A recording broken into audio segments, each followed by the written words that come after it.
আল্লাহ রাব্বুল আলামিন আমাদের প্রত্যেককে বিবেক দিয়েছেন। যাকে আল্লাহ বিবেক দেন নাই, যিনি মানসিকভাবে সুস্থ নন, সেই লোকটা এই জবাবদিহিতার আওতায় নাই। আল্লাহ যাকে সুস্থ বিবেক দিয়েছেন, তাকে তার বিবেক সত্যের প্রতি অনুসন্ধান করার, সত্যের পথ খুঁজে বের করার শক্তি সামর্থ্য দিয়েছেন। এটা ঠিক যে মুসলিম পরিবারে জন্মগ্রহণ করার কারণে একজন শিশু একটা অ্যাডভান্টেজ পায় ইসলাম গ্রহণ করবার জন্য। একজন শিশু তিনি অন্য ধর্মাবলম্বী মা বাবার ঘরে জন্মগ্রহণ করার ফলে সে এই অ্যাডভান্টেজটা পায় না, এটা ঠিক।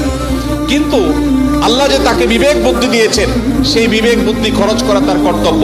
তার কাছে ইসলামের দাওয়াত যদি পৌঁছে থাকে, ইসলাম যে একমাত্র সত্য ধর্ম, সেই আহ্বান যদি পৌঁছে থাকে, আল্লাহ কোরআনে বলেছেন ইন্নাদ-দীন ইনদাল্লাহিল ইসলাম, ইসলাম হলো আল্লাহর কাছে একমাত্র মনোনীত দিন। আল্লাহ বলেছেন ওয়া ইয়াবতাগি গায়রাল ইসলামি দীনান ফালান ইউকবালা মিনহু, যে ব্যক্তি ইসলাম ছাড়া অন্য কোনো ধর্মকে দিন হিসাবে গ্রহণ করবে, সেটা আল্লাহর কাছে অ্যাকসেপ্ট হবে না।